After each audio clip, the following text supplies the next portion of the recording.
ನಮಸ್ಕಾರ, ಇದು ನಮ್ಮ ಸ್ವರ್ಣ ನ್ಯೂಸ್. ಮೊದಲಿಗೆ ಹೆಡ್ಲೈನ್ಸ್. ರಸಗೊಬ್ಬರ ದರ ಹೆಚ್ಚಳಕ್ಕೆ ವ್ಯಾಪಕ ಖಂಡನೆ. ಮೈಕ್ರೋ ಫೈನಾನ್ಸ್ ಸುಗ್ರೀವಾಜ್ಞೆಗೆ ರಾಜ್ಯಪಾಲರ ನಿರಾಕರಣೆಗೆ ವಿರೋಧ. ಪಾಂಡವಪುರದಲ್ಲಿ ರೈತ ಸಂಘದಿಂದ ಪ್ರತಿಭಟನೆ. ಮಂಡ್ಯ ವಿಶ್ವವಿದ್ಯಾಲಯ ಮೈಸೂರು ವಿವಿಯೊಂದಿಗೆ ಮತ್ತೆ ವಿಲೀನ ನಿರ್ಧಾರ. ಕೂಡಲೇ ಕೈಬಿಡಲು ತಾಕೀತು.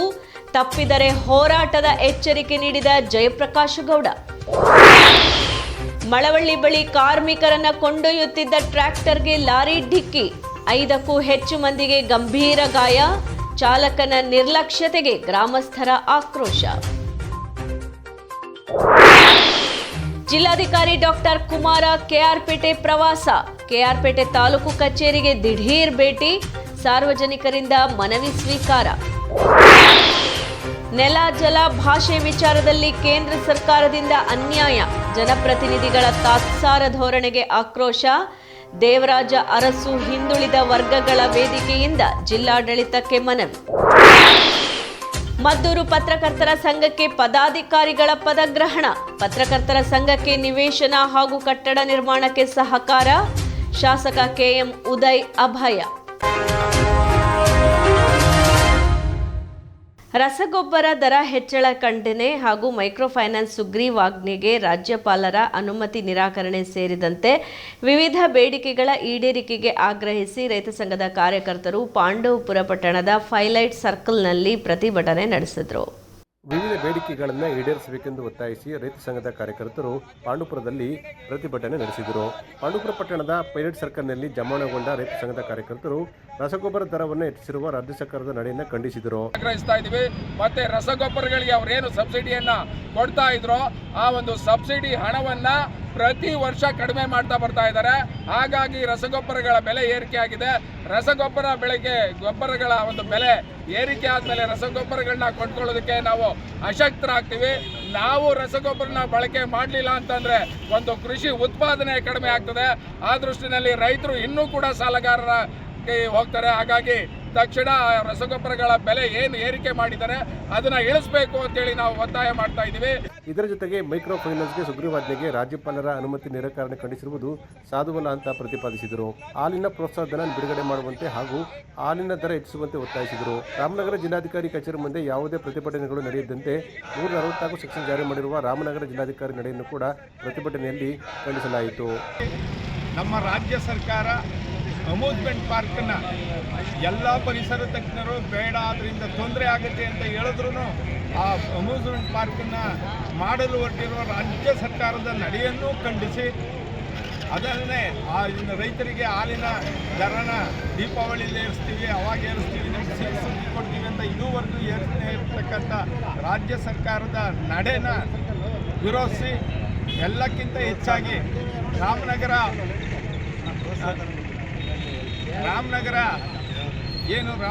ಜಿಲ್ಲಾಧಿಕಾರಿ ಏನು ರೈತರು ಪ್ರತಿಭಟನೆ ಮಾಡ್ತಾ ಇದ್ದಾರೆ ಅದನ್ನು ಮುರಿಯಲು 144 ಸೆಕ್ಷನ್ನ, ಯಾಕೆಂದರೆ ಇಡೀ ಕರ್ನಾಟಕದಲ್ಲಿ ಎಲ್ಲೂ ಡಿ ಸಿ ಅವರು ಅಥವಾ ಜಿಲ್ಲಾಧಿಕಾರಿ ಸಂಘಟನೆಗಳ ಬಗ್ಗೆ ಗೌರವ ಇದೆ.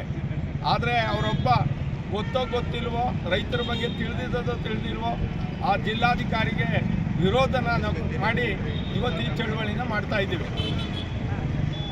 ನೇತೃತ್ವವನ್ನು ರೈತ ಸಂಘದ ಜಿಲ್ಲಾಧ್ಯಕ್ಷರಾದ ಕೆಂಪೇಗೌಡ, ತಾಲೂಕು ಅಧ್ಯಕ್ಷರಾದ ಕೆನ್ನಾಳು ವಿಜಯಕುಮಾರ್, ಕಾರ್ಯದರ್ಶಿ ಮಂಜುನಾಥ್ ಹಾಗೂ ಹಿರಿಯ ಹೋರಾಟಗಾರ ಕೆಟಿ ಗೋವಿಂದಗೌಡ, ದಯಾನಂದ್ ಸೇರಿದಂತೆ ಇನ್ನಿತರರು ವಹಿಸಿದರು. ಪ್ರಗತಿಯ ಹಾದಿಯಲ್ಲಿರುವ ಮಂಡ್ಯ ವಿಶ್ವವಿದ್ಯಾಲಯವನ್ನ ಮೈಸೂರು ವಿಶ್ವವಿದ್ಯಾನಿಲಯದ ಜೊತೆ ವಿಲೀನಗೊಳಿಸುವ ಹುನ್ನಾರ ನಡೆಯುತ್ತಿದ್ದು, ಆ ಮೂಲಕ ಮಂಡ್ಯದ ಅಸ್ತಿತ್ವವನ್ನು ಅಳಿಸಬೇಕು ಎನ್ನುವ ಪ್ರಯತ್ನ ಆಘಾತಕಾರಿ ಸಂಗತಿಯಾಗಿದ್ದು, ಕೂಡಲೇ ಈ ನಿರ್ಧಾರವನ್ನು ಕೈಬಿಡಬೇಕು ಎಂದು ಕರ್ನಾಟಕ ಸಂಘದ ಅಧ್ಯಕ್ಷರಾದ ಪ್ರೊಫೆಸರ್ ಜಯಪ್ರಕಾಶ ಗೌಡ ಹಾಗೂ ವಿಧಾನ ಪರಿಷತ್ ಮಾಜಿ ಸದಸ್ಯರಾದ ಕೆಟಿ ಶ್ರೀಕಂಠೇಗೌಡ ಒತ್ತಾಯಿಸಿದರು.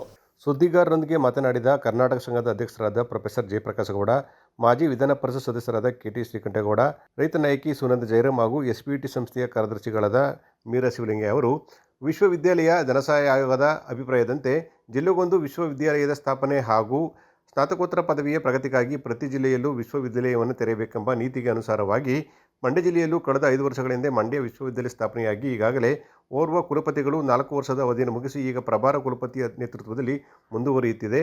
ಈಗಾಗಲೇ ಸಾಕಷ್ಟು ಅಭಿವೃದ್ಧಿಯನ್ನು ಹೊಂದಿರುವ ಮಂಡ್ಯ ವಿಶ್ವವಿದ್ಯಾನಿಲಯವನ್ನು ಮತ್ತೆ ಮೈಸೂರು ವಿಶ್ವವಿದ್ಯಾನಿಲಯದ ಜೊತೆ ವಿಲೀನಗೊಳಿಸಿ ಮಂಡ್ಯ ವಿಶ್ವವಿದ್ಯಾಲಯವನ್ನು ಅಸ್ತಿತ್ವವನ್ನು ಅಳಿಸಬೇಕಾದ ಪ್ರಯತ್ನಗಳು ನಡೆಯುತ್ತಿರುವುದು ಸೋಜಿಗದ ಸಂಗತಿ ಅಂತ ಹೇಳಿದರು. ಈ ಹಿಂದಿನ ಬಿಜೆಪಿ ಸರ್ಕಾರ ವಿಶ್ವವಿದ್ಯಾನಿಲಯವನ್ನು ಸ್ಥಾಪನೆ ಮಾಡುವಾಗ ಆ ಸಂದರ್ಭದಲ್ಲಿ ಸ್ಥಾಪನೆಗೊಂಡ ವಿಶ್ವವಿದ್ಯಾಲಯಗಳಿಗೆ 2 ಕೋಟಿ ಅನುದಾನವನ್ನು ನೀಡಿ ಉಳಿದ ವೆಚ್ಚವನ್ನು ಆಯಾಯ ವಿಶ್ವವಿದ್ಯಾಲಯಗಳು ಸ್ವಯಂ ಪ್ರೇರಿತವಾಗಿ ತುಂಬಿಕೊಡಬೇಕೆಂಬ ನಿಯಮಕ್ಕೆ ಅನುಸಾರವಾಗಿ ವಿಶ್ವವಿದ್ಯಾಲಯಗಳು ಪ್ರಾರಂಭಗೊಂಡವು ಎಂದು ತಿಳಿದು ಬಂದಿದೆ. ಆದರೆ ಸರ್ಕಾರದ ಆದೇಶದಂತೆ ಈವರೆಗೂ ವಿಶ್ವವಿದ್ಯಾಲಯಗಳನ್ನು ಸ್ವತಂತ್ರಗೊಳಿಸಿಲ್ಲ ಅಂತ ಹೇಳಿದರು. ಮಂಡ್ಯ ವಿಶ್ವವಿದ್ಯಾನಿಲಯದಲ್ಲಿ ಅಡಕಗೊಂಡಿರುವ ಸರ್ಕಾರ ಸ್ವಾಯತ್ತ ಪದವಿ ಕಾಲೇಜಿನ ಆಡಳಿತವನ್ನು ಪ್ರತ್ಯೇಕವಾಗಿ ಇರಿಸಿ ಅದರ ನೇತೃತ್ವವನ್ನು ಕಾಲೇಜು ಶಿಕ್ಷಣ ಇಲಾಖೆಗೆ ವಹಿಸಿ ಆ ಕಾಲೇಜಿನ ಅಧ್ಯಾಪಕರನ್ನು ವಿಶ್ವವಿದ್ಯಾಲಯದ ತರಗತಿಗಳಿಗೆ ಪಾಠ ಹೇಳುವಂತೆ ವ್ಯವಸ್ಥೆ ಮಾಡಿರುವುದು ಅದೆಷ್ಟು ಸರಿ ಎಂಬುದೇ ನಮ್ಮ ಪ್ರಶ್ನೆಯಾಗಿದೆ ಅಂತ ಹೇಳಿದರು. ನಾಳೆ ಬೆಂಗಳೂರಿನಲ್ಲಿ ಕ್ಯಾಬಿನೆಟ್ನ ಉಪಸಮಿತಿಯ ಆಶ್ರಯದಲ್ಲಿ ಸನ್ಮಾನ್ಯ ಡಿ.ಕೆ. ಶಿವಕುಮಾರ್ ಅವರ ನೇತೃತ್ವದಲ್ಲಿ ಒಂದು ಸಭೆ ಸೇರ್ತಾ ಇದೆ.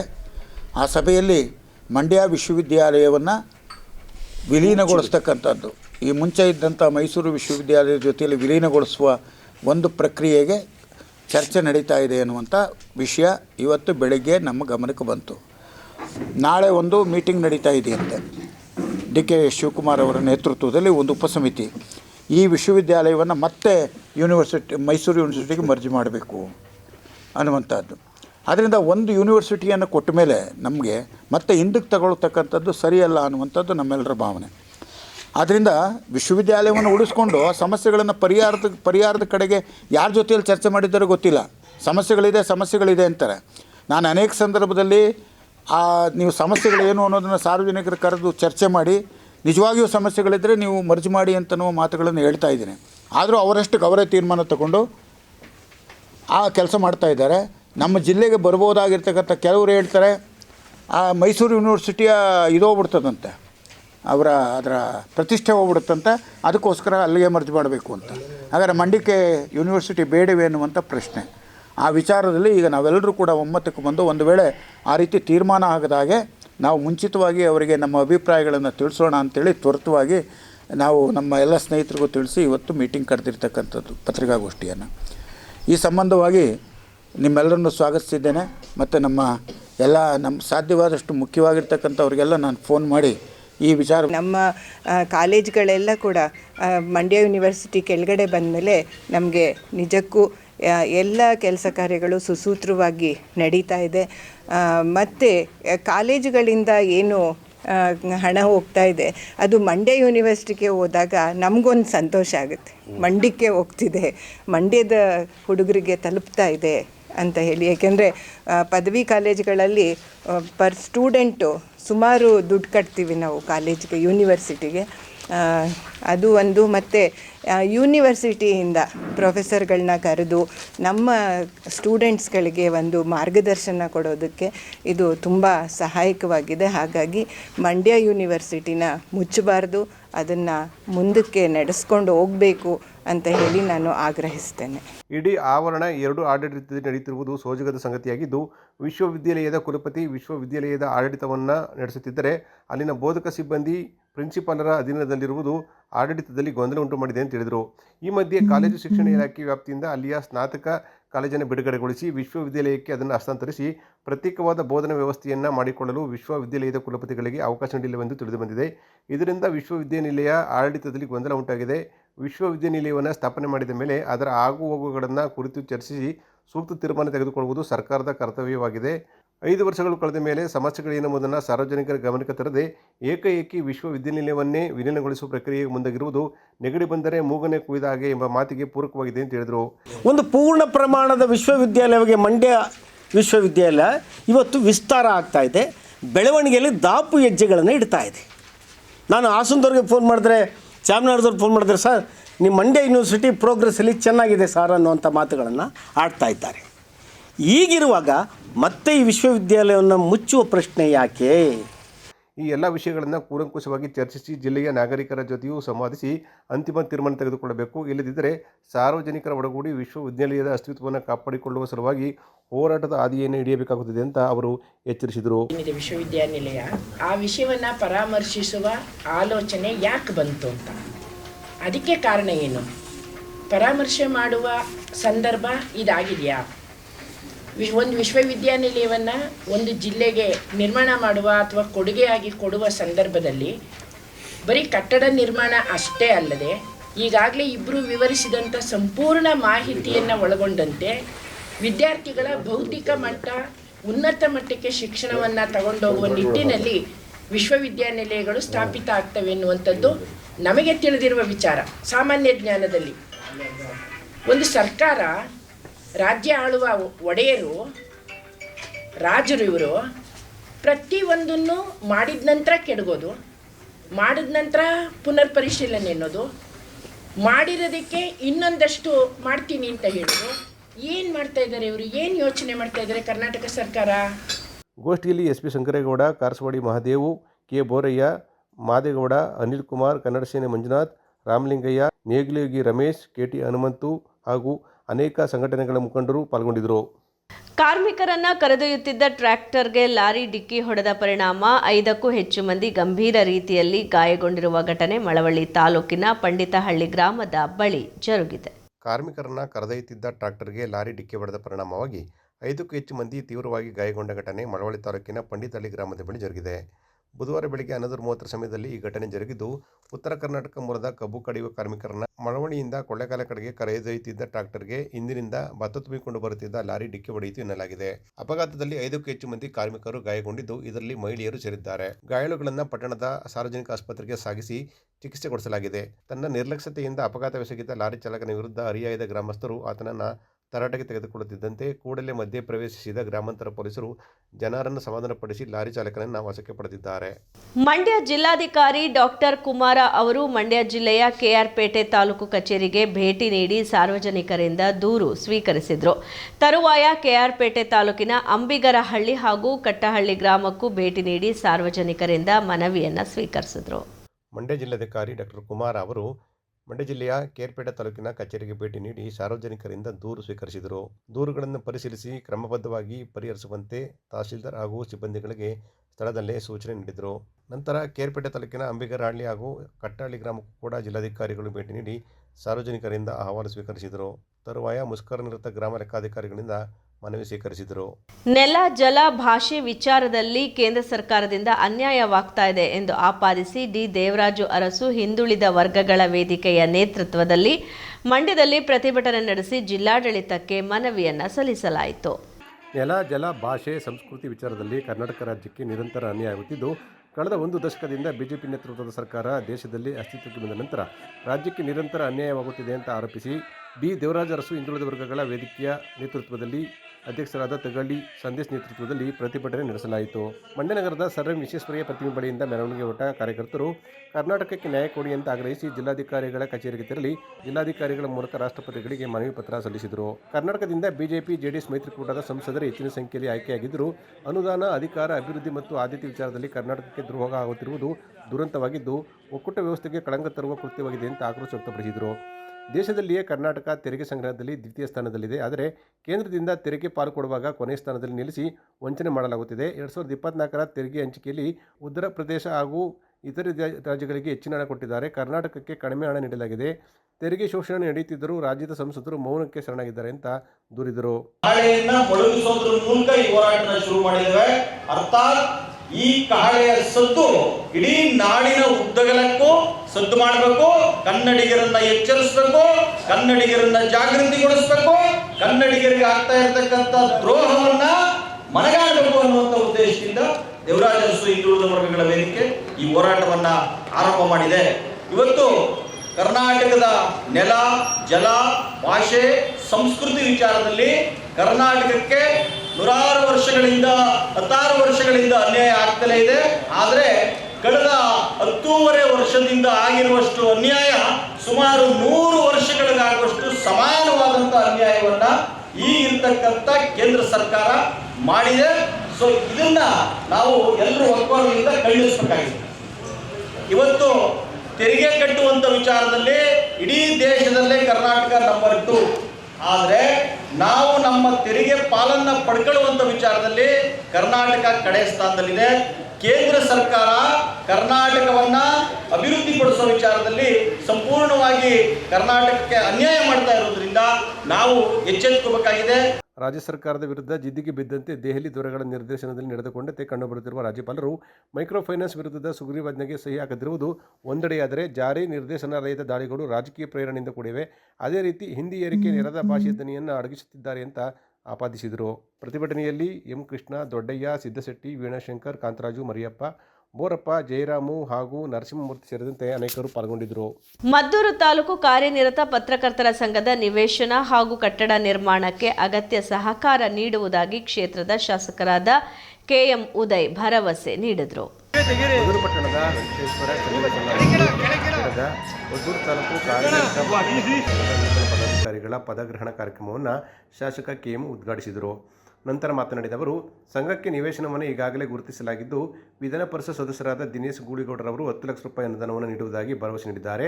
ನಾನು ಕೂಡ ಕಟ್ಟಡದ ನಿರ್ಮಾಣಕ್ಕೆ ಸಹಕಾರ ನೀಡ್ತೇನೆ ಅಂತ ವಿಶ್ವಾಸ ವ್ಯಕ್ತಪಡಿಸಿದರು. ತಾಲೂಕು ಕಾರ್ಯನಿರತ ಪತ್ರಕರ್ತರ ಸಂಘವು ಹಲವಾರು ವರ್ಷಗಳಿಂದ ಉತ್ತಮ ರೀತಿಯಲ್ಲಿ ಕೆಲಸ ಮಾಡುವ ಜೊತೆಗೆ ಹಲವಾರು ಸಮಾಜಮುಖಿ ಕಾರ್ಯಕ್ರಮಗಳನ್ನು ಹಮ್ಮಿಕೊಂಡು ಬರುತ್ತಿರುವುದು ಪ್ರಶಂಸನೀಯ ಸಂಗತಿಯಾಗಿದ್ದು, ಮುಂದೆಯೂ ಕೂಡ ಉತ್ತಮ ಕೆಲಸಗಳನ್ನು ಮಾಡಲಿ ಅಂತ ಅವರು ಕಿವಿಮಾತು ಹೇಳಿದರು. ಪತ್ರಕರ್ತರು ಸಮಾಜದ ಅಂಕುಡೊಂಕುಗಳನ್ನು ತಿದ್ದಬೇಕು, ಯಾವುದೇ ಆಮಿಷಗಳಿಗೆ ಒಳಗಾಗಬಾರದು ಅಂತ ಅವರು ತಿಳಿಸಿದರು. ಒಂದು ಏಳಿಗೆಗೆ, ಒಂದು ಸಮಾಜದ ಒಂದು ಒಳಿತಿಗೆ ಪ್ರಮುಖ ಪಾತ್ರವನ್ನು ವಹಿಸುವಂಥದ್ದು, ಬಹಳಷ್ಟು ಸತ್ಯತೆಯನ್ನು ಬಿಚ್ಚಿಡುವಂಥವ್ರು ಪತ್ರಕರ್ತರು. ಆದರೆ ನಾನು ಯಾರ ಬಗ್ಗೆ ಏನೋ ಹೊಗಳಿ ಮಾತಾಡೋದು, ತೆಗಳಿ ಮಾತಾಡೋದು ಅಭ್ಯಾಸ ಇಲ್ಲ.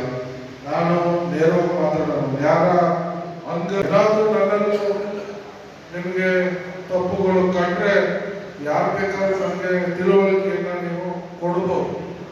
ಯಾಕೆಂದರೆ ನೀವು ಮುಜುಗರ ಪಡ್ಕೊಂಡ್ರೆ ನಮಗೆ ನನ್ನ ಸಮಸ್ಯೆ ಗೊತ್ತಾಗಲ್ಲ. ಕರ್ನಾಟಕ ರಾಜ್ಯ ಕಾರ್ಯನಿರತ ಪತ್ರಕರ್ತರ ಸಂಘದ ಕಾರ್ಯದರ್ಶಿ ಮತ್ತಿಕೆರೆ ಜಯರಾಮ್ ಮಾತನಾಡಿ, ಪತ್ರಕರ್ತರು ಒತ್ತಡದ ನಡುವೆ ಕೆಲಸ ಮಾಡುತ್ತಾರೆ. ಇಂಥ ಪತ್ರಕರ್ತರಿಗೆ ಸರ್ಕಾರದ ಹಲವಾರು ಸವಲತ್ತುಗಳನ್ನು ನೀಡುತ್ತಿದ್ದು, ಮುಂದಿನ ದಿನಗಳಲ್ಲಿ ತಾಲೂಕು ಸಂಘಗಳಿಗೆ ನಿವೇಶನ ಕಟ್ಟಡ ನಿರ್ಮಾಣಕ್ಕೆ ಅಗತ್ಯ ಆರ್ಥಿಕ ಸಹಕಾರ ನೀಡುವ ನಿಟ್ಟಿನಲ್ಲಿ ನಾವು ಮನವಿ ಮಾಡ್ತೇವೆ ಅಂತ ಹೇಳಿದರು. ಮದ್ದೂರು ಅಂದರೆ ರಾಜ್ಯದಲ್ಲಿ ಎಲ್ಲರೂ ಕೂಡ ಈ ಕಡೆ ಇಬ್ಬರಿಗಾಗಿ ನೋಡುವಂಥ ಒಂದು ರಾಜಕೀಯ ಹಿನ್ನೆಲೆ ಉಳ್ಳಂಥ ಮತ್ತು ಗಟ್ಟಿ ಹೋರಾಟದ ನೆಲೆಯನ್ನು ಹೊಂದಂಥ ಒಂದು ತಾಲೂಕು. ಈ ಒಂದು ನೆಲ ಇಂಥ ಕಡೆ ನಮ್ಮ ಸಂಘದ ಒಂದು ಕಚೇರಿಗೆ ಸ್ವಂತ ಕಟ್ಟಡ ಇನ್ನೂ ಪ್ರಾರಂಭ ಆಗಿಲ್ಲ ಅನ್ನೋ ಒಂದು ಹೊರಗಿದೆ.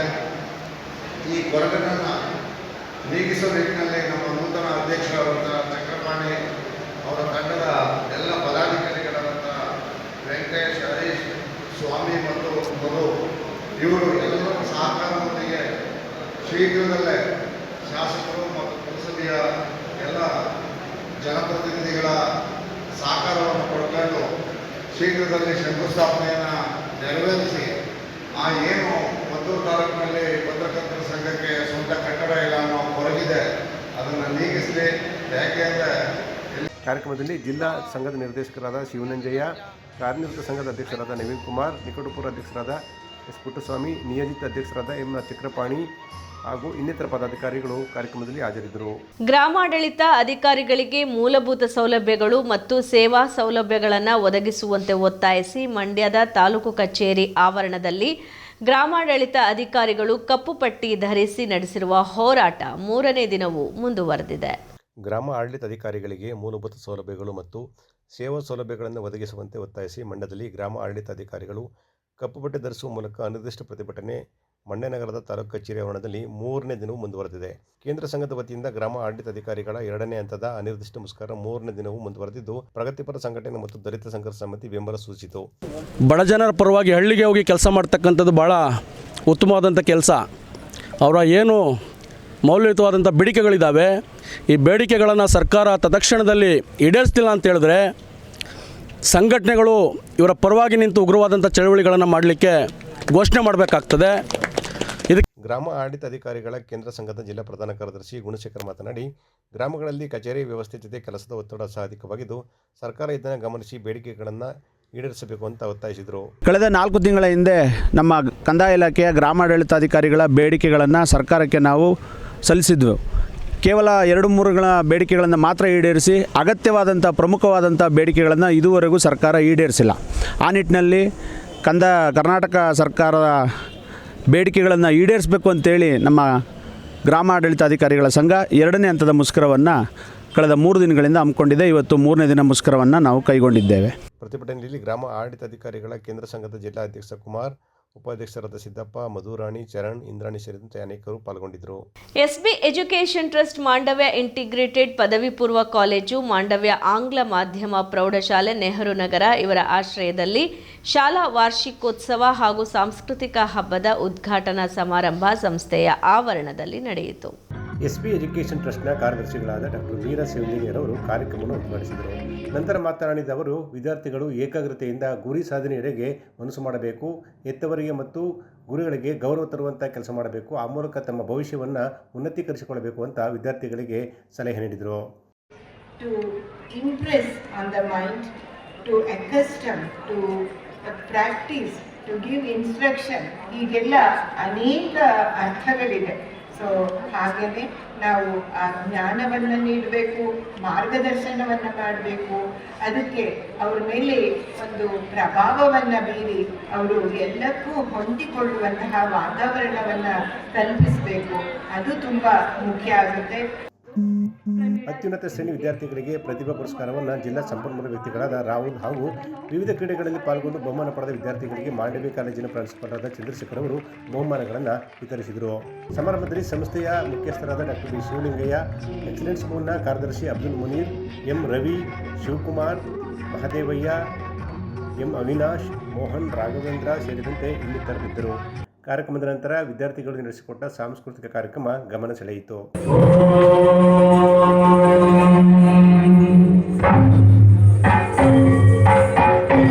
ಮದ್ದೂರು ಪುರಸಭೆಯ ನೌಕರ ಮನೀಶ್ ರವರು ಅರಿಯದೆ ಮಾಡಿದ ಸಣ್ಣ ತಪ್ಪಿಗೆ ಸೇವೆಯಿಂದ ವಜಾಗೊಳಿಸಿರುವ ಕ್ರಮವನ್ನು ಖಂಡಿಸಿ ಫೆಬ್ರವರಿ 3ರಿಂದ ಅನಿರ್ದಿಷ್ಟಾವಧಿ ಪ್ರತಿಭಟನೆಯನ್ನು ಹಮ್ಮಿಕೊಳ್ಳಲಾಗಿದೆ ಎಂದು ಕರ್ನಾಟಕ ದಲಿತ ಸಂಘರ್ಷ ಸಮಿತಿಯ ರಾಜ್ಯ ಸಂಚಾಲಕ ಅಂದಾನಿ ಸೋಮನಹಳ್ಳಿ ತಿಳಿಸಿದರು.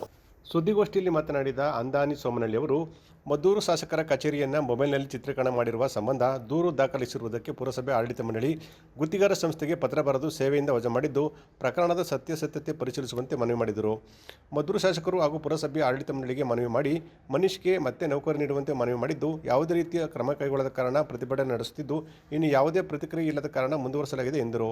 ಇತ್ತೀಚೆಗೆ ಮದ್ದೂರು ಕಾಂಗ್ರೆಸ್ ಕಾರ್ಯಕರ್ತರ ಸಭೆಯಲ್ಲಿ ಶಾಸಕರು ಹೋರಾಟಗಾರರ ಬಗ್ಗೆ ಅವಹೇಳನವಾಗಿ ಮಾತನಾಡಿದ್ದು, ಅವರು ತಮ್ಮ ಹೇಳಿಕೆಯನ್ನು ಸಾಬೀತು ಮಾಡಿದರೆ ಹೋರಾಟ ಜೀವನದಿಂದ ಹೊರಗುಳಿಯುವುದಾಗಿ ಹೇಳಿದರು. ಎಲ್ಲರಿಗೂ ಮನವರಿಕೆ ಮಾಡಿಕೊಟ್ಟರು. ಸರ್, ಅದು ಅಂಥ ಅಪರಾಧ ಏನಿಲ್ಲ, ನೀವು ಶಾಸಕರಿದ್ದೀರಿ, ದಯಮಾಡಿ ಇದನ್ನು ಒಂದು ಮಾನವ ಮನುಷ್ಯತ್ವದ ಮೇಲೆ ಕ್ಷಮಿಸಿ ಕೇಸ್ ವಾಪಸ್ ತಗೊಳ್ಳಿ, ನಿಮ್ಮ ಸಹಾಯಕರಿಗೆ ಹೇಳ್ಬಿಟ್ಟು ಮತ್ತು ಕೆಲಸ ಕೊಡಿಸಿ ಅಂತ ಎಲ್ಲ ಕೇಳಿದ್ವಿ.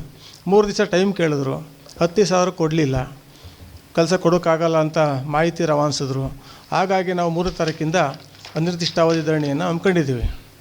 ಈ ಧರಣಿ ನಾವು ಹಮ್ಮಿಕೊಂಡಿರೋದು ಯಾವುದೇ ವೈಯಕ್ತಿಕ ಶಾಸಕರ ಮೇಲಾಗಲಿ, ಪುರಸಭೆಯ ಅಧ್ಯಕ್ಷರ ಮೇಲಾಗಲಿ, ಉಪಾಧ್ಯಕ್ಷರ ಮೇಲಾಗಲಿ, ಮತ್ತು ಸ್ಥಾಯಿ ಸಮಿತಿ ಅಧ್ಯಕ್ಷರ ಮೇಲಾಗಲಿ ವೈಯಕ್ತಿಕ ಹಿತಾಸಕ್ತಿಯಿಂದಲ್ಲ. ಒಬ್ಬ ಹುಡುಗನಿಗೆ, ಒಬ್ಬ ಯುವಕನಿಗೆ ಅನ್ಯಾಯ ಆಗಿದೆ, ನ್ಯಾಯ ಕೊಡಿ, ಕೆಲಸ ಕೊಡಿ ಅಂತ ನಾವು ಕೇಳ್ತಾ ಇದ್ದೀವಿ. ಕೇಳಿದ ಪರಿಣಾಮ ಮೊನ್ನೆ ಶಾಸಕರು ಕುಂದುಕೊರತೆ ಸಭೆ ಕಾಂಗ್ರೆಸ್ ಕಾರ್ಯಕರ್ತರ ಜೊತೆಯಲ್ಲಿ ನಮ್ಮ ಬಗ್ಗೆ ಭಾಳ ಅವಹೇಳನಕಾರಿಯಾಗಿ ಭಾಳ ಲಘುವಾಗಿ ಮಾತಾಡಿದ್ದಾರೆ. ಅದ್ರ ಬಗ್ಗೆ ನಾನು ಪ್ರಶ್ನೆ ಮಾಡಲ್ಲ, ನಾನು ಮಾತಾಡೋದಿಲ್ಲ. ಏಕೆಂದರೆ ಗೌರವಾನ್ವಿತ ಶಾಸಕರು ವಿಧಾನಸಭೆಯಲ್ಲಿ ಸಾಮಾಜಿಕ ನ್ಯಾಯವನ್ನು ಮದ್ದೂರು ತಾಲೂಕಿನ ಎಲ್ಲ ಸರ್ವ ಜನಾಂಗ ಸರ್ವರಿಗೂ ಕೂಡ ಒದಗಿಸ್ಕೊಡ್ತಾರೆ, ನಂಬಿಕೆಯಲ್ಲಿ ನಾವಿದ್ದೀವಿ, ನ್ಯಾಯವನ್ನು ಕೊಡ್ತಾರೆ ಅಂತ. ಸಾಮಾಜಿಕ ಹೋರಾಟಗಾರ ಲಕ್ಷ್ಮಣ್ ಚೀರ್ನಳ್ಳಿ ಮಾತನಾಡಿ, ಪುರಸಭೆಯ ಅಧ್ಯಕ್ಷ ಪುರಸಭೆಯಲ್ಲಿ ನಡೆಯುತ್ತಿರುವ ಅವ್ಯವಹಾರಗಳ ಬಗ್ಗೆ ಗಮನ ಹರಿಸದೆ ಸಣ್ಣ ತಪ್ಪು ಮಾಡಿರುವ ನೌಕರರ ವಿರುದ್ಧ ಈ ರೀತಿಯ ಕ್ರಮ ವಹಿಸುವುದು ಸರಿಯಲ್ಲ. ನೌಕರನನ್ನು ಮತ್ತೆ ಕೆಲಸಕ್ಕೆ ಪಡೆಯಲು ಮುಂದಾಗಿ ಪುರಸಭೆಯ ಸಮಸ್ಯೆಗಳತ್ತ ಗಮನ ಹರಿಸುವಂತೆ ಮನವಿ ಮಾಡಿದರು. ಇಲ್ಲೇ ಭ್ರಷ್ಟಾಚಾರ ಆದರೂ ತಪ್ಪು ಸರ್, ಅದು ಮೂಡದಲ್ಲಾಗಿರ್ಬೋದು, ಪುರಸಭೆಯಲ್ಲಾಗಿರ್ಬೋದು, ನಮ್ಮೂರಿನ ಗ್ರಾಮ ಪಂಚಾಯಿತಿ ಆಗಿರ್ಬೋದು, ಇದು ಸರಿಪಡಿಸ್ಬೇಕಾಗಿರೋ ಜವಾಬ್ದಾರಿ ಮತ್ತು ಇದನ್ನು ವಿರೋಧಿಸಿ ಇದನ್ನು ಸರಿದಾರಿಗೆ ತರಬೇಕಾಗಿರೋ ಜವಾಬ್ದಾರಿ ನಾಗರಿಕರದು, ಪತ್ರಕರ್ತರು, ಸಂಘಟನೆ ಮುಖಂಡರುಗಳದ್ದು, ಎಲ್ಲರದು ಸರ್. ಹಾಗಾಗಿ ಸರ್, ನಾವು ನಿಮ್ಮ ಮುಂದೆ ಬಂದಿದ್ದೀವಿ. ಈ ಅಕ್ರಮಗಳನ್ನ ತಡಿಬೇಕಿದೆ. ಇಡೀ ಇದು ಪುರಸಭೆ, ಮದ್ದೂರು ಪುರಸಭೆ ಪಾರದರ್ಶಕವಾಗಿ ಯಾವುದೋ ಸಿಲ್ಲಿ ವಿಚಾರಗಳನ್ನ ಬಿಟ್ಟು ಜನಸಾಮಾನ್ಯರ ಕೆಲಸ ಕಾರ್ಯಗಳಿಗೆ ಸ್ಪಂದಿಸ್ತಾ ಆ ಮೂಲಕ ಅದೊಂದು ಉತ್ತಮವಾದಂಥ ಪುರಸಭೆ ಆಗಲಿ ಅಂತೇಳಿ ನಾವು ಒತ್ತಾಯಿಸ್ತೀವಿ ಸರ್. ಈ ಮೂಲಕ ಗೋಷ್ಠಿಯಲ್ಲಿ ಎಂವಿ ಕೃಷ್ಣಮೂರ್ತಿ, ಚಿಕ್ಕರಸಿನಕೆರೆ ಉಮೇಶ್, ಶಿವು ಉಪಸ್ಥಿತರಿದ್ದರು. ಮಂಡ್ಯ ಜಿಲ್ಲಾ ಖಾಸಗಿ ಶಾಲಾ ನೌಕರರ ಸಹಕಾರ ಸಂಘವು ಜಿಲ್ಲೆಯಲ್ಲಿಯೇ ಮಾದರಿ ಸೊಸೈಟಿಯಾಗಿ ಬೆಳೆದಿದೆ ಎಂದು ಮಾಜಿ ಶಾಸಕರಾದ ಕೆಟಿ ಶ್ರೀಕಂಠೇಗೌಡ ಅಭಿಪ್ರಾಯಪಟ್ಟರು. ಕರ್ನಾಟಕ ಸಂಘದ ಕೆವಿಎಸ್ ಭವನದಲ್ಲಿ ಜಿಲ್ಲಾ ಖಾಸಗಿ ಶಾಲಾ ನೌಕರರ ಸಹಕಾರ ಸಂಘ ಆಯೋಜನೆ ಮಾಡಿದ್ದ ಅಧ್ಯಕ್ಷ ಉಪಾಧ್ಯಕ್ಷರ ಆಯ್ಕೆ ಮತ್ತು ಅಧಿಕಾರ ಹಸ್ತಾಂತರ ಕಾರ್ಯಕ್ರಮಕ್ಕೆ ಕೆಟಿ ಶ್ರೀಕಂಠೇಗೌಡ ಚಾಲನೆ ನೀಡಿ ಮಾತನಾಡಿದರು. ಸಾಲ ವಸೂಲಾತಿ ಲಾಭ ಗಳಿಕೆಯಲ್ಲಿ ಮೊದಲ ಸ್ಥಾನದಲ್ಲಿದೆ. ಸಾಲ ನೀಡುವುದರಲ್ಲಿಯೂ ಮತ್ತು ಲಾಭಾಂಶವನ್ನು ವಿತರಣೆ ಮಾಡುವುದರಲ್ಲಿಯೂ ದಾಖಲೆಯನ್ನು ಸೃಷ್ಟಿ ಮಾಡಿದೆ. ಹಾಗಾಗಿ ಯಾವ ಸಹಕಾರ ಸೊಸೈಟಿಯಲ್ಲಿಯೂ ಇಂತಹ ವ್ಯವಸ್ಥೆ ಇಲ್ಲ. ಇದು ನಿರಂತರವಾಗಿ ಹಂಚಿಕೆ ಮಾಡಲಾಗುತ್ತಿದೆ ಅಂತ ಹೇಳಿದರು. 45 ವರ್ಷಗಳ ಇತಿಹಾಸವಿರುವ ಜಿಲ್ಲಾ ಖಾಸಗಿ ಶಾಲಾ ನೌಕರರ ಸಹಕಾರ ಸಂಘಕ್ಕೆ ಈ ಸಾಲಿನಲ್ಲಿ ನಿರ್ದೇಶಕರು ಮತ್ತು ಅಧ್ಯಕ್ಷ ಉಪಾಧ್ಯಕ್ಷ ಸ್ಥಾನಗಳು ಅವಿರೋಧವಾಗಿ ಆಯ್ಕೆಯಾಗಿರುವುದು ಹೊಸ ಮನ್ವಂತರಕ್ಕೆ ಸಾಕ್ಷಿಯಾಗಿದೆ. ಎಲ್ಲರ ಸಹಕಾರದಿಂದ ಇಂತಹ ಬೆಳವಣಿಗೆ ಕಂಡಿದೆ. ಚುನಾವಣೆ ಖರ್ಚು ಸೊಸೈಟಿಗೆ ಉಳಿಯಬೇಕಾಗಿದೆ ಅಂತ ತಿಳಿಸಿದರು. ನಿಕಟಪೂರ್ವ ಅಧ್ಯಕ್ಷೆ ಪದ್ಮ ಶ್ರೀನಿವಾಸ್ ಮೊದಲ ಬಾರಿಗೆ 3 ಮಂದಿ ಮಹಿಳೆಯರು ನಿರ್ದೇಶಕರಾಗಿ ಅವಿರೋಧವಾಗಿ ಆಯ್ಕೆಯಾಗಿದ್ದಾರೆ.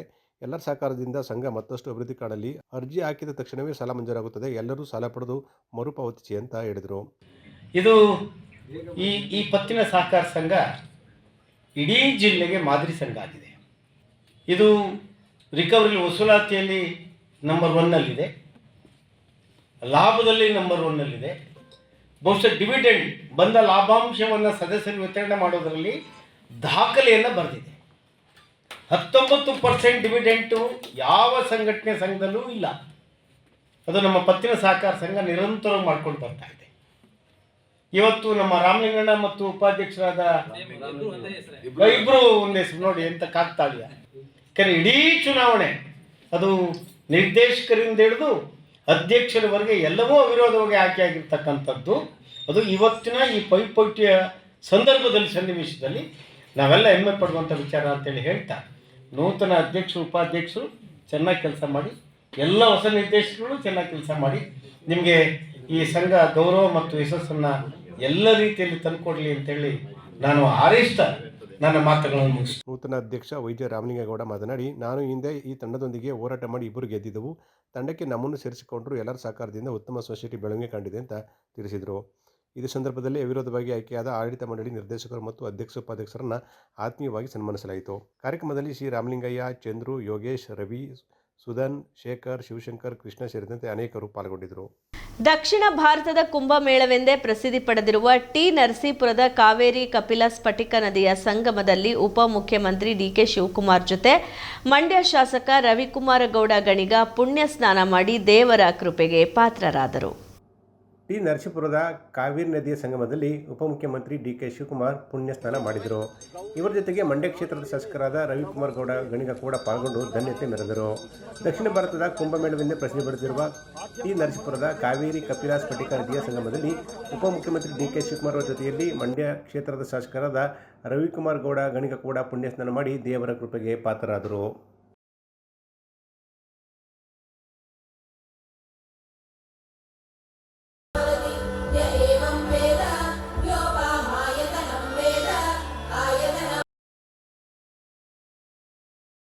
ಸರ್ಕಾರದ ಜಲಜೀವನ್ ಮಿಷನ್ ಯೋಜನೆಯು ಗ್ರಾಮೀಣ ಭಾಗದ ಜನರಿಗೆ ಶುದ್ಧ ಕುಡಿಯುವ ನೀರು ಪೂರೈಸುವ ಮಹತ್ವಾಕಾಂಕ್ಷೆಯ ಯೋಜನೆಯಾಗಿದೆ ಎಂದು ಕೆಆರ್ಪೇಟೆ ಶಾಸಕ ಎಚ್.ಪಿ. ಮಂಜು ಅಭಿಪ್ರಾಯಪಟ್ಟರು.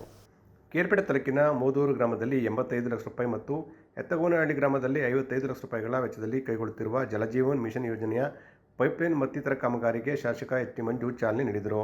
ನಂತರ ಮಾತನಾಡಿದ ಅವರು, ಎಲ್ಲ ಕಾಯಿಲೆಗಳಿಗೂ ನೀರು ಕಾರಣವಾಗುತ್ತದೆ. ಶುದ್ಧ ನೀರು ಸೇವನೆ ಮಾಡುವುದರಿಂದ ಎಲ್ಲ ಕಾಯಿಲೆಗಳಿಂದ ದೂರವಿರಬಹುದೆಂಬ ಕಾರಣಕ್ಕಾಗಿ ಪ್ರಧಾನಿ ನರೇಂದ್ರ ಮೋದಿಜಿಯವರು ರಾಜ್ಯ ಸರ್ಕಾರಗಳ ಸಹಕಾರದೊಂದಿಗೆ ಜಲ ಜೀವನ್ ಮಿಷನ್ ಯೋಜನೆಯನ್ನು ಯಶಸ್ವಿಯಾಗಿ ಜಾರಿಗೊಳಿಸುತ್ತಿದ್ದಾರೆ. ಮೋದಿಯವರು ಅಧಿಕಾರಕ್ಕೆ ಬಂದ ಕೂಡಲೇ ಸ್ವಚ್ಛ ಭಾರತ್ ಮಿಷನ್ ಯೋಜನೆಯಡಿಯಲ್ಲಿ ಮನೆ ಮನೆಗೆ ಶೌಚಾಲಯ ನಿರ್ಮಿಸಿಕೊಳ್ಳಲು ಅವಕಾಶ ನೀಡಿದರು. ಇದರಿಂದ ದೇಶದ ಕೋಟ್ಯಾಂತರ ಜನರ ಸ್ವಾಭಿಮಾನದ ಪ್ರಶ್ನೆಯಾಗಿದ್ದ ಬಯಲು ಶೌಚಾಲಯ ಆಗಿದ್ದಾಗ ಶೌಚಾಲಯ ನಿರ್ಮಿಸಿಕೊಳ್ಳಲು ಅವಕಾಶ ನೀಡಿ ಶೌಚಾಲಯಕ್ಕೆಂದು ಬಯಲಿಗೆ ಹೋಗುತ್ತಿದ್ದ ವೇಳೆ ವಿಷಕಾರಿ ಕ್ರಿಮಿಕೀಟಗಳು, ಹಾವು ಹಲ್ಲಿಗಳ ಕಾಟದಿಂದ ಮಹಿಳೆಯರು ಸಂಕಷ್ಟಪಡುತ್ತಿದ್ದರು. ಇದೀಗ ಅಂಥ ಸಮಸ್ಯೆ ನಿವಾರಣೆಯಾಗಿದೆ ಅಂತ ಹೇಳಿದರು. 5,6 ಕಿಲೋಮೀಟರ್ಷ್ಟು ಪೈಪ್ಲೈನ್ ಮಾಡೋಕ್ಕಾಗ್ತದೆ. ಈ ಕಾರ್ಯಕ್ರಮ ಹಳೆ ಪೈಪ್ಲೈನ್ಗಳು ಎಲ್ಲ ನಿಂತ್ಕೊಂಡು ಸ್ವಲ್ಪ ವ್ಯತ್ಯಾಸ ಆಗಿರೋದ್ರಿಂದ ಹೊಸ ಪೈಪ್ಲೈನ್ ಮಾಡೋದು ಮುಂದುವರೆದ 1 ವರ್ಷದೊಳಗಡೆ ಜಲಧಾರೆ ಕಾರ್ಯಕ್ರಮದಲ್ಲಿ LNT ಅವರು ಕಾರ್ಯಕ್ರಮ ಕೆಲಸ ಮಾಡ್ತಾರೆ. ಶುದ್ಧ ಕುಡಿಯುವ ನೀರನ್ನು ತಂದು ಎಲ್ಲ ಗ್ರಾಮಗಳಿಂದ ಕಾರ್ಯಕ್ರಮ ತಾತ್ಕಾಲಿಕವಾಗಿ ಇರುವಂಥ ಜಲಸಂಪನ್ಮೂಲ ಬಳಸ್ಕೊಂಡು ಆದಷ್ಟು ಬೇಗ 10 ವರ್ಷ ಬೇಗ ಆಗ್ತದೆ. ಕಾಂಗ್ರೆಸ್ ಸರ್ಕಾರ ಅನುದಾನ ನೀಡದೆ ವಿಳಂಬ ಮಾಡುತ್ತಿದೆ. ಸರ್ಕಾರದ ಈ ಧೋರಣೆ ಹೀಗೆ ಮುಂದುವರೆದರೆ ಕ್ಷೇತ್ರದ ಜನರೊಂದಿಗೆ ಜಿಲ್ಲಾಧಿಕಾರಿಗಳ ಕಚೇರಿಗೆ ಮತ್ತು ವಿಧಾನಸೌಧಕ್ಕೆ ಮುತ್ತಿಗೆ ಹಾಕಬೇಕಾಗುತ್ತದೆ ಅವರು ಎಚ್ಚರಿಸಿದರು. ಈ ಸಂದರ್ಭದಲ್ಲಿ ಜಿಲ್ಲಾ ಪಂಚಾಯತ್ ಇಂಜಿನಿಯರಿಂಗ್ ವಿಭಾಗದ ಬಿಂದುಶ್ರೀ, ಪ್ರವೀಣ್, ಶ್ಯಾಮ್ ಸುನಂದ, ಜ್ಯೋತಿ, ಶೋಭಾ ಸೇರಿದಂತೆ ಅನೇಕ ಮುಖಂಡರು ಹಾಗೂ ಕಾರ್ಯಕರ್ತರು ಹಾಜರಿದ್ದರು. ಗ್ರಾಮೀಣ ಪ್ರದೇಶದಲ್ಲಿ ಶಿಕ್ಷಣ ಪಡಿತಾ ಇರುವಂತಹ ಮಕ್ಕಳು ನಗರ ಪ್ರದೇಶದ ಮಕ್ಕಳಂತೆ ಮುಂದೆ ಬಂದು ಅತ್ಯುನ್ನತ ಹುದ್ದೆಗಳನ್ನು ಅಲಂಕರಿಸುವ ಮೂಲಕ ತಾವು ಹುಟ್ಟಿ ಬೆಳೆದ ಗ್ರಾಮಕ್ಕೆ, ಶಾಲೆಗೆ, ಪೋಷಕರಿಗೆ ಕೀರ್ತಿ ತರಬೇಕೆಂದು ಖ್ಯಾತ ಸಂಗೀತ ನಿರ್ದೇಶಕ ಹಾಗೂ ನಟ ಸಾಧು ಕೋಕಿಲ ತಿಳಿಸಿದರು. ಮದ್ದೂರು ತಾಲೂಕಿನ ಬೆಸಗರಳ್ಳಿ ಗ್ರಾಮದ ಮಾನಸ ಎಜುಕೇಷನ್ ಟ್ರಸ್ಟ್ ವತಿಯಿಂದ ಆಯೋಜಿಸಿದ್ದ ಮಾನಸೋತ್ಸವ, ಶಾಲಾ ವಾರ್ಷಿಕೋತ್ಸವ ಹಾಗೂ ಸ್ವಾತಂತ್ರ್ಯ ಹೋರಾಟಗಾರ ಡಿ. ಕರಡಿಗೌಡ ಕಲಾಕೌಸ್ತುಭ ಪ್ರಶಸ್ತಿ ಸ್ವೀಕರಿಸಿ ಮಾತನಾಡಿದ ಖ್ಯಾತ ಸಂಗೀತ ನಿರ್ದೇಶಕ ಡಾಕ್ಟರ್ ಸಾಧು ಕೋಕಿಲ ಅವರು, ಸಿನಿಮಾ, ಪೊಲೀಸ್, ಸಮರ ಸೇವೆ, IAS, IPSನಂತಹ ಉನ್ನತ ಹುದ್ದೆಗಳನ್ನು ಅಲಂಕರಿಸುವುದರ ಮೂಲಕ ಎಲ್ಲ ಕ್ಷೇತ್ರಗಳಲ್ಲೂ ಗ್ರಾಮೀಣ ಭಾಗದ ಮಕ್ಕಳೇ ಮುಂಚೂಣಿ ಸ್ಥಾನವನ್ನು ಅಲಂಕರಿಸಬೇಕು ಅಂತ ಹೇಳಿದರು. ಪೋಷಕರು ಮಕ್ಕಳಿಗೆ ನಿರ್ದಿಷ್ಟವಾಗಿ ತಾಕೀತು ಮಾಡುವುದನ್ನು ಬದಿಗೊತ್ತಿ ವಿದ್ಯಾರ್ಥಿಗಳಿಗೆ ಯಾವುದರಲ್ಲಿ ಆಸಕ್ತಿ ಇದೆಯೋ ಅದಕ್ಕೆ ಪ್ರೋತ್ಸಾಹಿಸಿ ಉನ್ನತ ಮಟ್ಟದ ಸಾಧನೆ ಮಾಡಲು ಪ್ರೇರೇಪಣೆ ನೀಡಬೇಕು ಅಂತ ಹೇಳಿದರು. ನಾವೆಲ್ಲ ಓದಬೇಕಾದ್ರೆ ಪುಸ್ತಕ ಇರಲಿಲ್ಲ, ಸ್ಲೇಟು ಇರಲಿಲ್ಲ, ವರ್ಷಕ್ಕೆ ನಮ್ಮ ಅಪ್ಪ ಅಮ್ಮನ ಹತ್ರ ದುಡ್ಡು ಇರಲಿಲ್ಲ.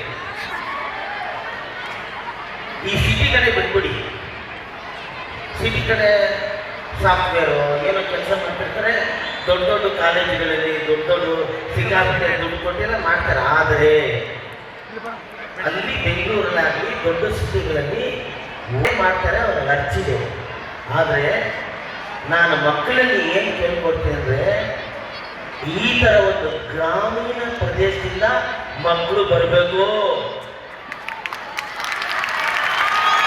ಅದು ಚಾಲೆಂಜ್, ಏನೋ ಅದು ಚಾಲೆಂಜ್. ಒಂದು ಸಿನಿಮಾ ರಂಗಕ್ಕೋ ಇಲ್ಲ ದೊಡ್ಡ ಪೊಲೀಸ್ ಆಫೀಸರ್ ಆಗಿನೋ, ಒಂದು IAS ಆಗಿನೋ, ಏನೋ ಒಂದು ದೊಡ್ಡದಾಗೋದೇ ನಾನು ಏನು ಸರ್ ಬೆಸ್ಟ್ರಲ್ಲಿ ಅವನು ಅಂತ ಎದೆ ತಟ್ಟಿ ಹೇಳಬೇಕು ಅಲ್ವಾ? ನಿಮ್ಮ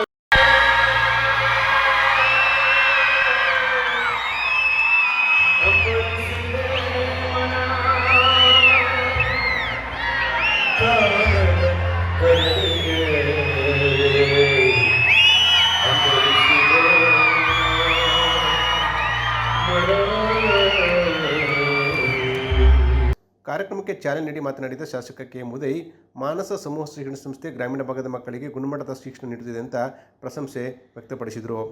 ವಿಧಾನ ಪರಿಷತ್ ಸದಸ್ಯರಾದ ಮಾಜಿ ಸಭಾಪತಿ ಪುಟ್ಟಣ್ಣ ಮಾತನಾಡಿ, ಪ್ರಾಥಮಿಕ ಹಂತದಲ್ಲಿ ಮಕ್ಕಳನ್ನು ತಿದ್ದಿ ತೀಡಿ ಸಂಸ್ಕೃತಿ ವ್ಯಕ್ತಿಗಳನ್ನಾಗಿ ರೂಪಿಸುತ್ತಿರುವ ಶಿಕ್ಷಕರ ಕಾರ್ಯ ಅಪಾರವಾಗಿದ್ದು, ಪೋಷಕರಿಗಿರುವಷ್ಟೇ ಜವಾಬ್ದಾರಿ ಶಿಕ್ಷಕರ ಮೇಲಿದೆ ಅಂತ ಹೇಳಿದರು. ವ್ಯಕ್ತಿತ್ವ ಮತ್ತು ಜವಾಬ್ದಾರಿಯನ್ನು ಕಲ್ಪಿಸಿಕೊಟ್ಟು ಉತ್ತಮ ನಾಗರಿಕರನ್ನಾಗಿ ಮಾಡಬೇಕು ಅಂತ ಅವರು ತಿಳಿಸಿದರು. ಮಕ್ಕಳನ್ನು ಮೊಬೈಲ್ನಿಂದ ದೂರವಿಟ್ಟು ಪ್ರೀತಿ, ಸೋದರತ್ವ, ಆಚಾರ ವಿಚಾರ ಹಾಗೂ ನಡೆ ನುಡಿಗಳನ್ನು ಕಲಿಸುವಂತೆ ಪೋಷಕರಿಗೆ ಅವರು ಕಿವಿಮಾತು ಹೇಳಿದರು. ಇದೇ ಸಂದರ್ಭದಲ್ಲಿ ಖ್ಯಾತ ಸಾಹಿತಿ ವಿಮರ್ಶಕ ಡಾಕ್ಟರ್ ನಾರಾಯಣ ಬಾಲಸುಬ್ರಹ್ಮಣ್ಯ ಅವರಿಗೆ ಸ್ವಾತಂತ್ರ್ಯ ಹೋರಾಟಗಾರ ಡಿ. ಕರಡಿಗೌಡ ಸಾಹಿತ್ಯ ವಿಮರ್ಶಕ ಪ್ರಶಸ್ತಿ ಹಾಗೂ ಸಂಗೀತ ನಿರ್ದೇಶಕ, ಹಾಸ್ಯ ಕಲಾವಿದ ಸಾಧು ಕೋಕಿಲರವರಿಗೆ ಕರಡಿಗೌಡ ಕಲಾಕೌಸ್ತುಭ ಪ್ರಶಸ್ತಿಯನ್ನು ನೀಡಿ ಗೌರವಿಸಲಾಯಿತು. ಇದರ ಜೊತೆಗೆ ಕಳೆದ ಸಾಲಿನ SSLC ಮತ್ತು PUCಯಲ್ಲಿ ಹೆಚ್ಚು ಅಂಕ ಪಡೆದ ವಿದ್ಯಾರ್ಥಿಗಳಿಗೆ ಮತ್ತು ಬಡ ವಿದ್ಯಾರ್ಥಿಗಳಿಗೆ ಪ್ರೋತ್ಸಾಹಧನ ಮತ್ತು ಸಿ. ತಿಮ್ಮಯ್ಯ ಸ್ಮರಣಾರ್ಥ ಕನ್ನಡದಲ್ಲಿ ಅತಿ ಹೆಚ್ಚು ಅಂಕ ಪಡೆದ ವಿದ್ಯಾರ್ಥಿಗಳಿಗೆ ಪ್ರತಿಭಾ ಪುರಸ್ಕಾರ ನೀಡಿ ಗೌರವಿಸಲಾಯಿತು.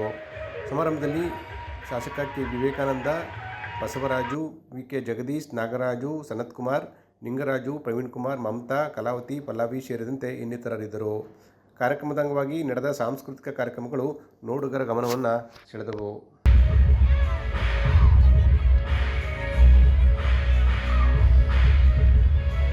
ಮಹಾತ್ಮ ಗಾಂಧಿ ರಾಷ್ಟ್ರೀಯ ಗ್ರಾಮೀಣ ಉದ್ಯೋಗ ಖಾತ್ರಿ ಯೋಜನೆಯ ಮೂಲಕ ಪ್ರತಿಯೊಂದು ಗ್ರಾಮ ಪಂಚಾಯಿತಿ ವ್ಯಾಪ್ತಿಯಲ್ಲಿ ಒಂದು ಶಾಲೆಯನ್ನು ಸಮಗ್ರವಾಗಿ ಅಭಿವೃದ್ಧಿಗೆ ಒಳಪಡಿಸುವ ನಿಟ್ಟಿನಲ್ಲಿ ಯೋಜನೆ ತಯಾರಿಸಿ ಶಾಲೆಯನ್ನು ವಿಭಿನ್ನ ಮತ್ತು ಆಕರ್ಷಕವಾಗಿ ಅನುಷ್ಠಾನ ಮಾಡಿ ಅಭಿವೃದ್ಧಿಪಡಿಸುವಂತೆ ಅಧಿಕಾರಿಗಳಿಗೆ ಜಿಲ್ಲಾ ಪಂಚಾಯಿತಿ CEO KR ನಂದಿನಿ ಸೂಚನೆಯನ್ನು ನೀಡಿದರು. ಮಳವಳ್ಳಿ ತಾಲೂಕು ಪಂಚಾಯಿತಿ ಸಭಾಂಗಣದಲ್ಲಿ ವಿವಿಧ ಇಲಾಖೆ ಅಧಿಕಾರಿಗಳು ಹಾಗೂ PDOಗಳೊಂದಿಗೆ ಆಯೋಜಿಸಿದ್ದ ಪ್ರಗತಿ ಪರಿಶೀಲನಾ ಸಭೆಯಲ್ಲಿ ಪಾಲ್ಗೊಂಡು ಮಾತನಾಡಿದ ಜಿಲ್ಲಾ ಪಂಚಾಯಿತಿ CEO KR ನಂದಿನಿರವರು, ಮಹಾತ್ಮ ಗಾಂಧೀಜಿ ರಾಷ್ಟ್ರೀಯ ಗ್ರಾಮೀಣ ಉದ್ಯೋಗ ಖಾತ್ರಿ ಯೋಜನೆಯ ಮೂಲಕ ಪ್ರತಿಯೊಂದು ಗ್ರಾಮ ಪಂಚಾಯಿತಿ ವ್ಯಾಪ್ತಿಯಲ್ಲಿ ಶಾಲೆಯನ್ನು ಸಮಗ್ರವಾಗಿ ಅಭಿವೃದ್ಧಿಗೆ ಈ ಬಾರಿ ಕ್ರಿಯಾ ಯೋಜನೆಯಲ್ಲಿ ಕಾಮಗಾರಿಯನ್ನು ಸೇರಿಸಿ ಪ್ರತಿ ಶಾಲೆಯನ್ನು ವಿಭಿನ್ನವಾಗಿ ಮತ್ತು ಆಕರ್ಷಕವಾಗಿ ಅನುಷ್ಠಾನ ಮಾಡುವಂತೆ ತಿಳಿಸಿದರು. ಗ್ರಾಮೀಣಾಭಿವೃದ್ಧಿಗೆ ಹೆಚ್ಚು ಪ್ರಾಮುಖ್ಯತೆ ವಹಿಸಬೇಕು. ಸರ್ಕಾರದ ಎಲ್ಲ ಯೋಜನೆ ಹಣವನ್ನು ದುರುಪಯೋಗವಾಗದಂತೆ ಕ್ರಮ ವಹಿಸಬೇಕು. ಸಾರ್ವಜನಿಕರಿಗೆ ಲಭ್ಯವಾಗುವಂತೆ ಕೆಲಸ ನಿರ್ವಹಿಸಬೇಕು ಹಾಗೂ ಕೆಲಸದಲ್ಲಿ ಪಾರದರ್ಶಕತೆ ಇರಬೇಕು ಅಂತ ಪಿಡಿಒಗಳಿಗೆ ಸೂಚಿಸಿದರು. ಇಲಾಖೆಗಳು ನಿಗದಿತ ಅವಧಿಯೊಳಗೆ ಯೋಜನೆಗಳು ಸಾರ್ವಜನಿಕರಿಗೆ ತಲುಪುವಂತೆ ಕಾರ್ಯಕ್ರಮಗಳನ್ನು ಅನುಷ್ಠಾನ ಮಾಡುವಂತೆ ಅವರು ತಿಳಿಸಿದರು. ಇದೇ ವೇಳೆ ಸಿಇಒ ನಂದಿನಿ ಅವರು ಮಹಿಳಾ ಮತ್ತು ಮಕ್ಕಳ ಅಭಿವೃದ್ಧಿ ಇಲಾಖೆಯ ಮತ್ತು ಕಾರ್ಯನಿರ್ವಾಹಕ ಅಧಿಕಾರಿಗಳೊಂದಿಗೆ ಅಂಗನವಾಡಿ ಕೇಂದ್ರಕ್ಕೂ ಕೂಡ ಭೇಟಿ ನೀಡಿ ಪರಿಶೀಲನೆ ನಡೆಸಿದರು. ಈ ಸಂದರ್ಭದಲ್ಲಿ ಶ್ರೀನಿವಾಸ್, ಪಾರ್ಥಸಾರಥಿ, ಲಿಂಗರಾಜು ಹಾಗೂ ವಿವಿಧ ಇಲಾಖೆ ಅಧಿಕಾರಿಗಳು ಹಾಜರಿದ್ದರು.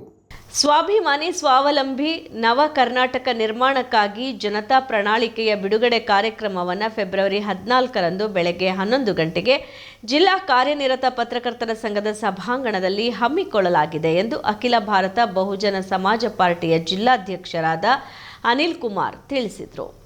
ಸುದ್ದಿಗೋಷ್ಠಿಯಲ್ಲಿ ಮಾತನಾಡಿದ ಬಹುಜನ ಸಮಾಜ ಪಾರ್ಟಿಯ ಜಿಲ್ಲಾಧ್ಯಕ್ಷರಾದ ಅನಿಲ್ ಕುಮಾರ್ ಅವರು, ರಾಜ್ಯವನ್ನಾಡಿದ ರಾಷ್ಟ್ರೀಯ ಪಕ್ಷಗಳಾದ ಕಾಂಗ್ರೆಸ್, ಬಿಜೆಪಿ ಪಕ್ಷಗಳು ಇಲ್ಲಿಯವರೆಗೆ ಯಾವುದೇ ಸಮಸ್ಯೆಗಳನ್ನು ಬಗೆಹರಿಸಲು ವಿಫಲವಾಗಿದ್ದು, ಈ ಪಕ್ಷಗಳು ತಂದ ನೀತಿಗಳು ಬಹುಸಂಖ್ಯಾತ ಜನಗಳ ಹಿತಕ್ಕೆ ವಿರುದ್ಧವಾಗಿರುವುದು ವೈಫಲ್ಯತೆಗೆ ಕಾರಣ ಎಂದರು. ಆದ್ದರಿಂದ ರೈತ, ದಲಿತ, ಕನ್ನಡ ಭಾಷಾ, ಕಾರ್ಮಿಕ, ಮಹಿಳಾ ಮತ್ತು ವಿದ್ಯಾರ್ಥಿ ಯುವಜನ ಚಟುವಟಿಕೆಗಳು ರೂಪಿಸಿರುವ ಪ್ರಾದೇಶಿಕ ರಾಜಕೀಯ ಪಕ್ಷದ ಮುನ್ನೋಟವುಳ್ಳ ಪ್ರಣಾಳಿಕೆಯನ್ನು ಹೊರತರಲಾಗುತ್ತಿದ್ದು, ಈ ಪ್ರಣಾಳಿಕೆ ಜನರ ಮುಂದಿಟ್ಟು ಜನತಾ ಅಭಿಪ್ರಾಯವನ್ನು ಸಂಗ್ರಹಿಸಲು ಸದರಿ ಕಾರ್ಯಕ್ರಮ ಆಯೋಜಿಸಲಾಗಿದೆ ಎಂದರು. ಸಭೆಯಲ್ಲಿ ಮಾಜಿ ಸಚಿವರುಗಳಾದ ಸಿಎಂ ಇಬ್ರಾಹಿಂ, ಬಿಟಿ ಲಲಿತಾ ನಾಯಕ್, ರೈತ ಸಂಘದ ರಾಜ್ಯಾಧ್ಯಕ್ಷರಾದ ಕೋಡಿಹಳ್ಳಿ ಚಂದ್ರಶೇಖರ್, ರಾಷ್ಟ್ರೀಯ ಸಂಯೋಜಕ ಗೋಪಿನಾಥ್, ಎಐಟಿಬಿಸಿ ರಾಜ್ಯಾಧ್ಯಕ್ಷರಾದ ಮಾರಚಂದ್ರ ಮುನಿಯಪ್ಪ, ಮಾಜಿ ಶಾಸಕ, ರಾಜ್ಯ ಸಂಯೋಜಕ ಬಸವರಾಜ್ ಸೇರಿದಂತೆ ಅನೇಕ ಗಣ್ಯರು ಪಾಲ್ಗೊಳ್ಳಲಿದ್ದಾರೆ ಅಂತ ಅವರು ವಿವರಿಸಿದರು. ರಾಜ್ಯ ಮುಖಂಡರುಗಳನ್ನ ಕರೆದು ಒಂದು ದಿನದ ಶಿಬಿರಗಳನ್ನ ಏರ್ಪಡಿಸಿದಂಥ ಸಂದರ್ಭದಲ್ಲಿ ಆ ಮುಖಂಡರುಗಳ ಅಭಿಪ್ರಾಯಗಳು ಬಂದಂಥ ಸಂದರ್ಭ, ನಾವೊಂದು ಕರ್ನಾಟಕದಲ್ಲಿ ಪ್ರಾದೇಶಿಕ ಪಕ್ಷನ ಸ್ಥಾಪನೆ ಮಾಡಬೇಕು, ನಾವೆಲ್ಲ ಒಂದಾಗಿ ಅಂತಕ್ಕಂಥ ಅಭಿಪ್ರಾಯನ ಸಂಗ್ರಹ ಆಯಿತು. ಆ ಸಂಗ್ರಹ ಆದಂಥ ಸಂದರ್ಭದಲ್ಲಿ ಈಗ ಪ್ರತಿ ಜಿಲ್ಲೆಗಳಲ್ಲೂ ರಾಜ್ಯ ನಾಯಕರುಗಳು ಪ್ರವಾಸ ಕೈಗೊಳ್ತಾ ಇದ್ದಾರೆ. ಅದೇ ರೀತಿ ಮಂಡ್ಯ ಜಿಲ್ಲೆಗೆ 14/2 ಅಂದರೆ ಇದೇ ಶುಕ್ರವಾರ ಇದೇ ಪತ್ರಕರ್ತ ಭವನ ಮೇಲುಗಡೆ ಇರತಕ್ಕಂಥ ಬಿಲ್ಡಿಂಗಲ್ಲಿ ರಾಷ್ಟ್ರೀಯ ನಾಯಕರು ಮತ್ತು ರಾಜ್ಯ ನಾಯಕರು ಬಂದು ಜನತಾ ಪ್ರಣಾಳಿಕೆ, ಕರ್ನಾಟಕ ರಾಜ್ಯಕ್ಕೆ ಏನು ಜನತಾ ಪ್ರಣಾಳಿಕೆ ಬೇಕೋ ಅನ್ನೋಂಥ ಒಂದು ಮುನ್ನೋಟದ ಒಂದು ಬುಕ್ಕನ್ನು ಮತ್ತು ಕಾರ್ಯಕ್ರಮನ ಜನರ ನಡುವೆ ಬಿಡುಗಡೆ ಮಾಡ್ತಕ್ಕಂಥ ಕಾರ್ಯಕ್ರಮನ ಹಮ್ಮಿಕೊಂಡಿದ್ದೀವಿ. ಈ ಕಾರ್ಯಕ್ರಮಕ್ಕೆ ಮಂಡ್ಯ ಜಿಲ್ಲೆಯಲ್ಲಿರ್ತಕ್ಕಂಥ ಎಲ್ಲ ದಲಿತ ಚಳವಳಿ ಒಂದೊಂದು ಭಾಗವಾಗಿದ್ದಂಥ ಎಲ್ಲ ನಾಯಕರುಗಳನ್ನ, ಮುಖಂಡರುಗಳನ್ನ ಕರೆದಿದ್ದೀವಿ. ಭಾಷಾ ಚಳವಳಿ ಹೋರಾಟ ಮಾಡ್ತಕ್ಕಂಥ ಕನ್ನಡ ಪರ ಸಂಘಟನೆಗಳನ್ನ ಆಹ್ವಾನ ಮಾಡಿದ್ದೀವಿ. ಮತ್ತು ರೈತರನ್ನ ಒಂದು ಕಡೆ ಬಂದು ಒಂದು ರಾಜಕೀಯ ಪಕ್ಷವಾಗಿ ಬೆಳಿಬೇಕು ಅಂತ ಆಹ್ವಾನ ಮಾಡಿದ್ದೀವಿ.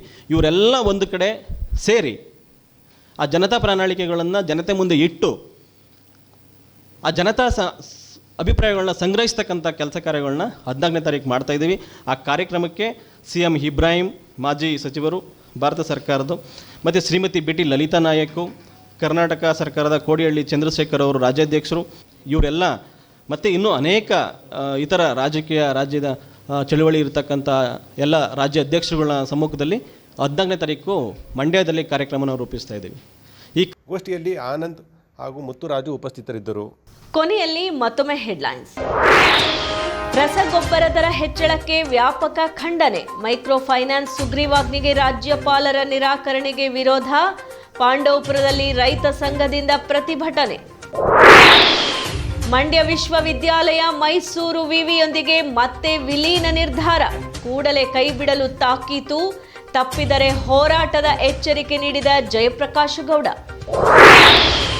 ಮಳವಳ್ಳಿ ಬಳಿ ಕಾರ್ಮಿಕರನ್ನ ಕೊಂಡೊಯ್ಯುತ್ತಿದ್ದ ಟ್ರ್ಯಾಕ್ಟರ್ಗೆ ಲಾರಿ ಡಿಕ್ಕಿ. 5ಕ್ಕೂ ಹೆಚ್ಚು ಮಂದಿಗೆ ಗಂಭೀರ ಗಾಯ. ಚಾಲಕನ ನಿರ್ಲಕ್ಷ್ಯತೆಗೆ ಗ್ರಾಮಸ್ಥರ ಆಕ್ರೋಶ. ಜಿಲ್ಲಾಧಿಕಾರಿ ಡಾಕ್ಟರ್ ಕುಮಾರ ಕೆಆರ್ಪೇಟೆ ಪ್ರವಾಸ. ಕೆಆರ್ಪೇಟೆ ತಾಲೂಕು ಕಚೇರಿಗೆ ದಿಢೀರ್ ಭೇಟಿ. ಸಾರ್ವಜನಿಕರಿಂದ ಮನವಿ ಸ್ವೀಕಾರ. ನೆಲ, ಜಲ, ಭಾಷೆ ವಿಚಾರದಲ್ಲಿ ಕೇಂದ್ರ ಸರ್ಕಾರದಿಂದ ಅನ್ಯಾಯ. ಜನಪ್ರತಿನಿಧಿಗಳ ತಾತ್ಸಾರ ಧೋರಣೆಗೆ ಆಕ್ರೋಶ. ದೇವರಾಜ ಅರಸು ಹಿಂದುಳಿದ ವರ್ಗಗಳ ವೇದಿಕೆಯಿಂದ ಜಿಲ್ಲಾಡಳಿತಕ್ಕೆ ಮನವಿ. ಮದ್ದೂರು ಪತ್ರಕರ್ತರ ಸಂಘಕ್ಕೆ ಪದಾಧಿಕಾರಿಗಳ ಪದಗ್ರಹಣ. ಪತ್ರಕರ್ತರ ಸಂಘಕ್ಕೆ ನಿವೇಶನ ಹಾಗೂ ಕಟ್ಟಡ ನಿರ್ಮಾಣಕ್ಕೆ ಸಹಕಾರ. ಶಾಸಕ ಕೆಎಂ ಉದಯ್ ಅಭಯ. ಇದಿಷ್ಟು ಇವತ್ತಿನ ಸುದ್ದಿಗಳು. ನಮ್ಮ ಸ್ವರ್ಣ ಟಿವಿ, ಇದು ಬಾಂಧವ್ಯಗಳ ಬೆಸುಗೆ. ವಂದನೆಗಳು.